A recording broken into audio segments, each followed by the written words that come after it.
Ustazah harap kalian semua sehat ya di rumah dan tetap semangat mempelajari pembelajaran daring kali ini. Kali ini kita sudah memasuki tema 1, subtema 3, pembelajaran 3 dalam muatan pembelajaran SBDB. Apa yang akan kita pelajari hari ini?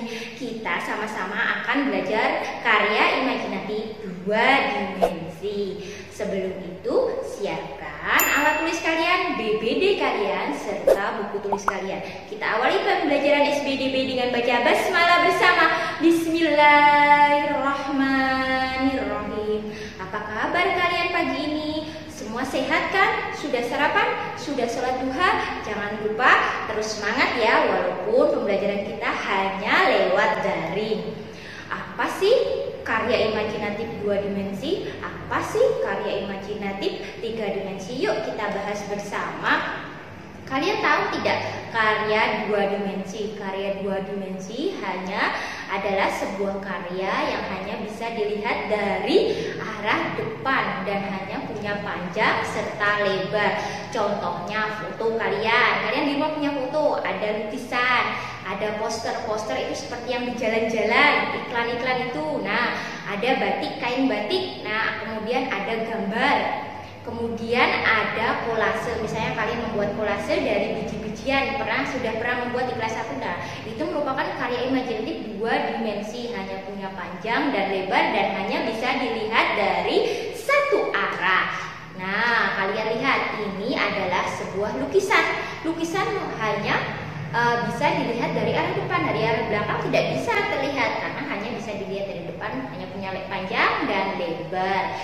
Ini adalah karya 2 dimensi. Selanjutnya, apa sih karya 3 dimensi? Contohnya karya 3 dimensi itu patung. Kemudian ada topeng, vas bunga, kemudian ada gedung, ada mebel. Mebel itu furniture seperti bangku, meja. Karya 3 dimensi adalah karya yang mempunyai panjang, lebar, serta tinggi. Bisa dilihat dari berbagai arah, depan, belakang, samping, bawah, atas. Nah, kamu lihat gedung itu kan bisa dilihat dari depan, belakang. Patung juga seperti itu, vas bunga kalau punya. Nah, ini adalah contohnya. Ini adalah gerabah atau vas bunga yang terbuat dari tanah liat. Kalian lihat benda-benda tersebut bisa dilihat dari segala arah. Berikutnya kita pelajari karya imajinatif 2 dimensi. Contohnya gambar. Gambar imajinatif apa atau gambar imajinatif? Gambar imajinatif adalah gambar yang dibuat berdasarkan imajinasi atau khayalan pelukisnya itu sendiri. Misalnya membuat gunung, di bawahnya ada rumah. Itu kan imajinasi pelukisnya sendiri, tapi dalam kenyataannya misalnya gunung besar bawahnya langsung rumah, tidak mungkin seperti itu karena gunung itu biasanya tinggi ya, apalagi gunung berapi, tidak mungkin di bawahnya ada rumah karena itu hanya imajinasi atau khayalan dari pelukis itu sendiri. Kemudian, nah ini seperti ini, ada gambar gunung bawahnya rumah. Nah, kalau dalam kenyataan biasanya kan gunung itu tinggi sekali, tidak langsung ada rumahnya, tapi di bawah gunung langsung ada rumah. Itu karena imajinasi dari pelukisnya sendiri. Kemudian apa sih ciri-ciri gambar imajinatif? Yang pertama, 1, dibuat berdasarkan imajinasi atau khayalan pelukisnya sendiri, tidak nyata. Gambar bebek misalnya dari angka 3 seperti itu. Apa bebek itu sayapnya angka 3? Tidak kan, itu imajinasi dari pelukisnya sendiri. Kemudian yang kedua, gambar tersebut tidak nyata. Dalam kenyataan misalnya pohon cuma lingkar-lingkar bulatan, cuma 1 cabangnya. Nah itu belum tentu ada nyata seperti itu di dunia ini. Kemudian yang ketiga, gambar imajinatif itu termasuk karya 2 dimensi karena hanya bisa dilihat dari satu arah seperti lukisan pada slide sebelumnya, hanya bisa dilihat dari arah depan. Itulah ketiga cirinya. Kemudian untuk membuat gambar imajinatif kita memerlukan bahan dan alat. Sudah pernah dipelajari, bahan yang habis digunakan sedangkan alat yang tidak habis digunakan. Seperti pada gambar, itu merupakan alat dan bahan untuk menggambar imajinatif. Bahannya seperti buku gambar atau kertas. Kemudian alatnya pensil untuk membuat sketsa, penghapus untuk misalnya mau mengedit atau mengulangi gambar yang salah, dihapus, penggaris untuk membuat garis tepi. Kemudian untuk pewarna, bisa ada spidol, ada krayon, ada pensil warna, bisa juga cat air. Itu merupakan alat menggambar. Harus bisa membedakan ya antara alat dan bahan. Kemudian berikutnya, langkah-langkah membuat gambar imajinatif. Kalau kamu mau menggambar, yang pertama kamu harus menyiapkan alat dan bahan. Tadi ada kertasnya, buku gambarnya, pewarnanya, penggaris, pensil, penghapus. Kemudian langkah yang kedua, kamu kalau ada buku gambar, sebaiknya kamu membuat garis tepi. Garis tepinya menggunakan apa? Penggaris dan pensil. Yang ketiga, kamu membuat sketsa. Sketsa itu polanya dulu sebelum diwarnai. Misalnya mau membuat hewan, gambar hewannya dulu. Mau membuat gedungnya dulu dengan menggunakan pensil. Kemudian yang terakhir sudah jadi sketsanya, beri warna dengan warna yang kamu miliki. Bisa spidol, bisa pensil warna, bisa krayon. Berikutnya, apa sih perbedaan hasil mewarnai dengan krayon, pensil warna, dan spidol? Itu tiga alat pewarna yang biasa kalian gunakan. Yang pertama, kalau warnanya lebih tebal, lebih bagus. Tapi kalau menggunakan tersebut kertasnya mudah kotor, gak bisa dihapus, terus kasar karena timbul, karena tebal. Itu adalah berarti kalian menggunakan apa yang kotor itu?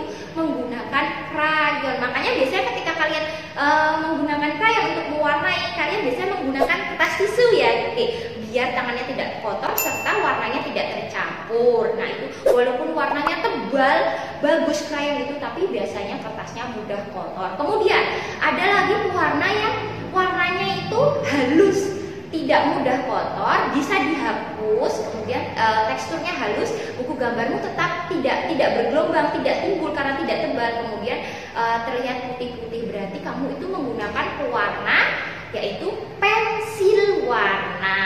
Ya Kak, pensil warna itu bisa dihapus dengan penghapus. Kemudian kalau yang dihasilkan tebal, kemudian mudah kotor, tetapi juga mudah tembus sampai ke belakang.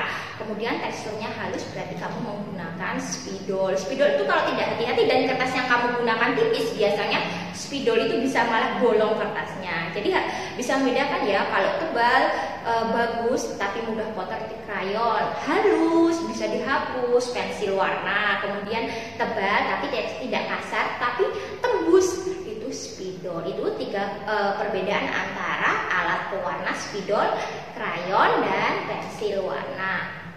Berikutnya, Udin itu mau gambar, Edo juga mau menggambar, Siti juga mau menggambar. Udin pakai apa ya? Nah, hasil gambarnya seperti ini. Kalau Udin itu menggunakan apa?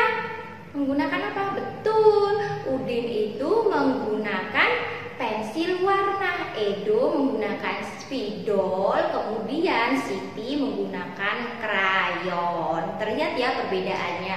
Nih contoh nyatanya, kalau menggunakan krayon, tebal, tapi juga kasar kadang-kadang karena ditumpuk-tumpuk ya.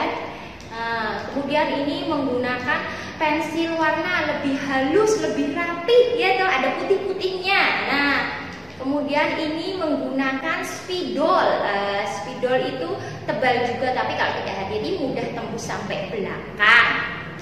Berikutnya, dari materi yang sudah kalian pelajari di depan, kalian akan mengerjakan kuis SBDB KD 3.1 dengan mengerjakan soal dari nomor 1 hingga nomor 10. Ingat ya, menjawabnya pada lembar kotak-kotak. Jika lembar kotak-kotak tidak cukup, bisa menambahi dengan kertas kotak-kotak yang ada pada buku kalian ada di rumah, boleh nanti ditempelkan. Menulisnya boleh menggunakan huruf lepas terlebih dahulu karena kalian belum begitu mahir menggunakan tegak bersambung. Kemudian pada bagian pengayaan kalian mewarnai dengan pewarna yang kalian miliki, bisa spidol, pensil warna maupun penghapus. Demikian pembelajaran Usdwi. Jika kalian belum paham bisa japri Usdwi ya. Ustazah minta maaf kalau ada salah. Astaghfirullahaladzim. Wassalamualaikum warahmatullahi wabarakatuh.